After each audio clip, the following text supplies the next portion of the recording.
Le magazine de ce dimanche 4 novembre va être consacré au fonds programme électricité pour tous. Notre invité est M. Cissé Sabati, directeur général de l'énergie. M. Cissé, merci une fois de plus d'avoir accepté notre invitation. Alors avant notre entretien, nous allons suivre ce reportage de Nadia Ega et Jean-Jacques Kwame Ala. D'ici 2020, 1 million de foyers non électrifiés seront raccordés à l'électricité. Cela grâce au programme Électricité pour tous PEPT lancé en 2014 par le gouvernement. Les études réalisées en vue de vulgariser ce programme ont révélé la nécessité d'adapter le cadre institutionnel et réglementaire par la création d'un fonds pour le financement du PEPT. C'est l'ordonnance portant création, attribution, organisation et fonctionnement de ce fonds qui a été adoptée le 24 octobre dernier en Conseil des ministres, ainsi que la loi de ratification. Objectif, faciliter l'accès des populations à l'électricité par l'assouplissement des formalités d'accès et des modalités de paiement du coût des raccordements. À cet effet, les ménages éligibles pourront acquérir les kits de connexion à 1 000 francs CFA au lieu de 150 000 francs CFA. Le programme va s'étendre sur une durée de 3 ans pour les mieux nantis et 10 ans pour les populations à faible revenu. Soutenu par les partenaires internationaux tels que l'Union européenne, la Banque mondiale, l'Agence française de développement et la Banque ouest-africaine de développement, ce projet social d'électrification est estimé à 272 milliards de francs CFA. Pour le gouvernement, c'est un devoir de permettre à chaque citoyen d'accéder à l'électricité. La Côte d'Ivoire est autosuffisante en électricité et exporte de l'énergie dans la sous-région depuis 1994. Le pays dispose d'une puissance en énergie de 1632 MW pour une consommation de 1150 MW, de quoi faire face à l'accroissement évalué à 60 MW qui va induire le programme électricité pour tous, PEPT. Merci à vous, Jean-Jacques Kwame Ala. Monsieur Cissé, le fonds programme électricité est estimé à combien? Merci beaucoup, Monsieur Assa, de nous donner l'occasion donc de parler du programme Électricité pour tous, qui est un programme initié par le gouvernement de Côte d'Ivoire et voulu par son Excellence M. Alassane Ouattara, président de la République. Alors, le fonds va porter sur un financement total de 197 milliards de francs CFA. Et le besoin annuel donc, pour le roulement du fonds s'élève à environ 30 milliards de francs CFA. Très bien. Alors, tout à l'heure, dans l'élément de Nadia Ega et Jean-Jacques Kwame Ala, on a dit la participation de l'Union européenne, de la BAD, des bailleurs de fonds, mais la Côte d'Ivoire à sa part. Est-ce qu'il y a des privés, des financiers privés qui interviennent? Alors, merci. De ces bailleurs de fonds. Donc, cette question me donne l'occasion de dire comment est-ce que les ressources du fonds sont, de quoi sont constituées les ressources du fonds PEPT.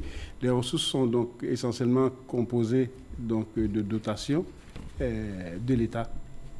Donc, le fonds est financé principalement par l'État de Côte d'Ivoire et qui reçoit donc l'appui de ses bailleurs, de ses partenaires techniques, de ses partenaires de développement, que sont donc la Banque mondiale, l'Union européenne, etc. Donc principalement, c'est l'État de Côte d'Ivoire donc, qui finance donc, le fonds PEPT. Très bien. Alors ce fonds va consister à quoi? Alors le fonds PEPT vient donc permettre de faire la mise en œuvre du programme Électricité pour tous. Très bien. Le programme Électricité pour tous, en abrégé PEPT, est un programme, comme je le disais tantôt, à l'initiative donc du gouvernement, est voulu par M. Alassane Ouattara, président de la République, qui, à travers ce programme, a voulu faire en sorte que faire la promotion de l'équité sociale.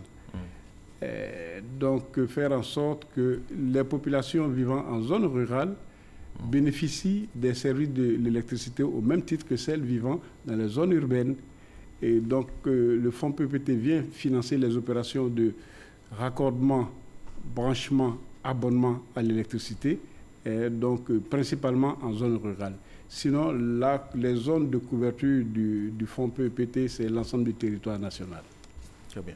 Alors, quelles sont les zones qui sont concernées? Vous parlez de zones rurales, est-ce que c'est toute l'étendue du territoire ivoirien qui est concernée?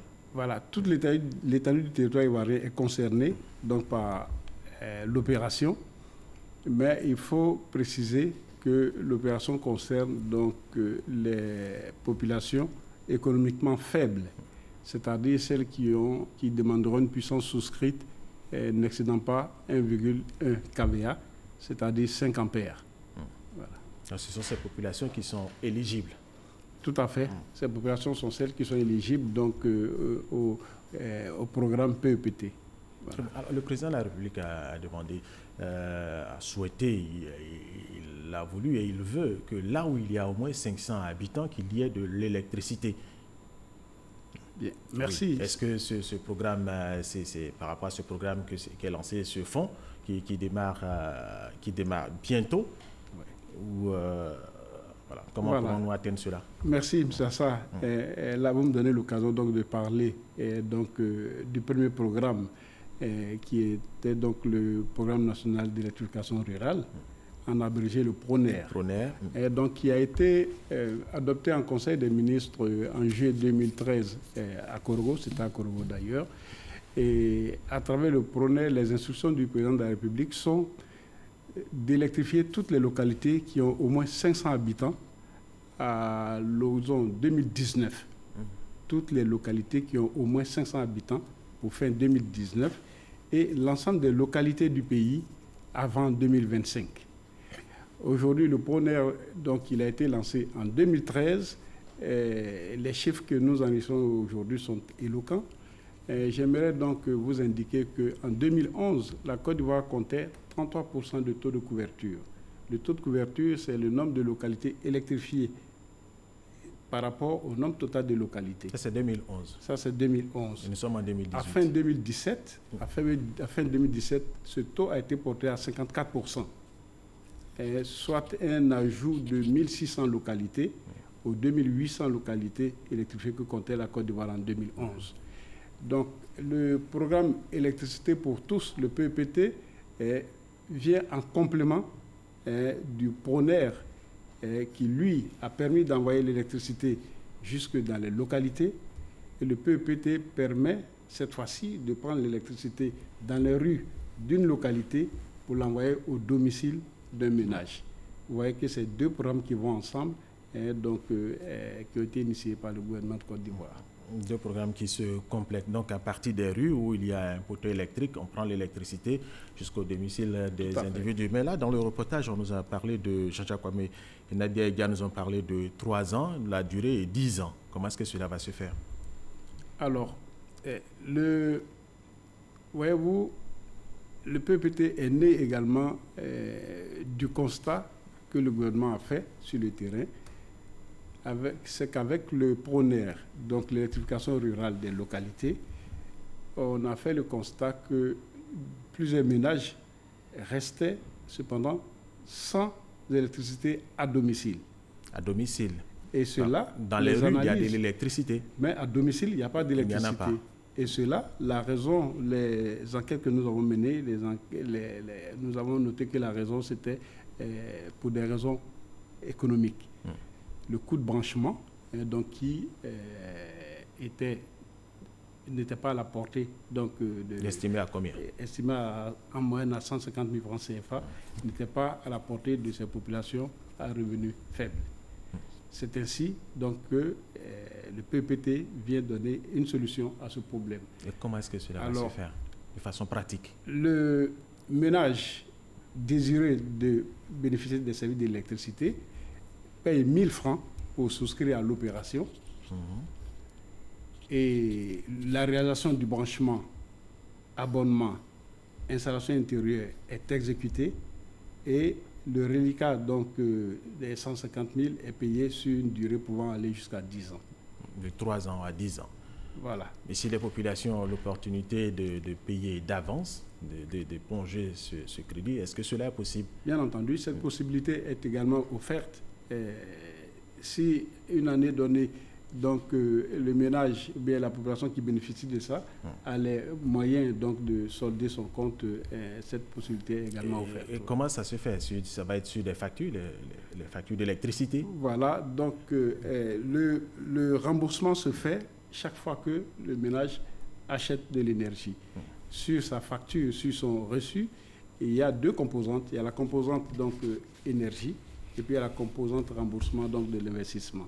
Et de sorte que le ménage ou bien le chef de famille puisse lui-même suivre à travers les tickets d'achat d'énergie, suivre l'évolution de son compte de remboursement de l'investissement initial. Très bien, M. Cissé. Est-ce que vous avez commencé déjà la sensibilisation des populations? Voilà, et puis il y a quelque chose à payer. Vous avez dit, ça va être 1000 francs, ça peut être 2000, c'est selon, ça peut être aussi de la volonté du consommateur. La sensibilisation surtout des populations. Oui, la sensibilisation, elle va véritablement démarrer donc, dès l'instant où le texte de création du fonds donc, a été pris par le gouvernement. Et nous avons préparé le plan de communication donc, pour cette sensibilisation-là. Mais j'aimerais vous dire que la population, une bonne partie de la population est tout de même informée donc, du programme, dans la mesure où son lancement a été fait il y a quand même un bon moment. Nous étions en phase pilote. Et la phase pilote donc, nous a permis de noter des points donc, à améliorer sur lesquels nous avons travaillé. Et puis, donc, la sensibilisation va intégrer la prise en compte donc, de tous ces points-là, de sorte qu'on puisse démarrer véritablement le programme début 2019. Début 2019. Vous êtes déjà rendu dans plusieurs localités de la Côte d'Ivoire. Alors, quel mécanisme avez-vous mis ou entendez-vous mettre en place pour éviter les abus de part et d'autre? Ça peut venir des populations, ça peut venir aussi de l'opérateur. Tout à fait. Alors, cette question donc, me donne l'occasion de revenir à nouveau donc, sur l'ordonnance qui a été prise. L'ordonnance qui crée le fonds PEPT crée au sein donc, du fonds deux organes, les organes de gouvernance du fonds. Il y a deux organes, il y a le comité de gestion et il y a un comité technique. Le comité de gestion donc, est l'organe qui pilote, qui décide. Et avec le comité technique, il s'assure du bon déroulement donc, de la mise en œuvre donc, de l'opération. J'aimerais vous dire que le comité de gestion est un comité donc, multisectoriel. Plusieurs ministères sont représentés au sein de ce comité. Et nous sommes allés, même le gouvernement allé plus loin. Le gouvernement a insisté pour y faire représenter l'association des consommateurs et puis l'autorité nationale de régulation du secteur de l'électricité. Ces deux entités donc, auront principalement pour rôle de veiller à ce que donc, les bénéficiaires, donc, au respect des droits des bénéficiaires. Oui, tout à fait, parce que l'opération peut s'achever 3 ans après, 10 ans après, et puis les factures peuvent ne pas baisser. Alors, c'est un programme national à portée sociale. Quelle assurance donnez-vous aux populations? Alors, ce que j'aimerais dire, c'est que, premièrement, ce programme donc, est un programme du gouvernement, voulu par le chef de l'État. Et la cible de ce programme, comme je l'ai dit tantôt, c'est l'ensemble du territoire national. Et les bénéficiaires, c'est les ménages donc, qui ont une puissance souscrite n'excédant pas les 5 ampères. Ensuite, il faut tout simplement payer 1000 francs pour accéder au programme. Et puis, on a jusqu'à 10 ans pour payer donc, le reliquat. Et l'assurance que je voudrais également donner aux populations vivant dans les zones non encore électrifiées, parce qu'elles peuvent se sentir en dehors du programme, vu que le PEPT concerne les localités électrifiées, c'est de leur dire qu'elles n'ont pas à s'inquiéter. Ce programme est également le leur, étant donné que le PRONER, le programme d'électrification rurale, suit son cours. Le président a demandé que toutes les localités d'au moins 500 habitants soient électrifiées à fin 2019 et l'ensemble des localités du pays pour avant 2025. Donc, ça veut dire que les populations qui ne sont pas encore connectées aujourd'hui donc le seront avec la mise en place progressive donc, du PRONER. Donc, c'est pour rassurer l'ensemble des populations que c'est notre programme à nous tous. Elles sont rassurées. Est-ce que jusqu'en 2025, on pourra électrifier toute la Côte d'Ivoire? C'est notre ambition et ce sont les instructions du président de la République et tout est mis en œuvre pour que nous puissions donc, réussir donc, ce challenge-là. Vous pouvez y arriver. Le magazine de ce dimanche 4 novembre était consacré au fonds programme électricité pour tous. Notre invité était M. Cissé Sabati, directeur général de l'énergie. Ce magazine et cette édition ont été supervisés par Eva Michel Mambo. Merci à la réalisation, merci aux techniciens et merci à vous de nous avoir suivis et restés avec nous sur RTI 1.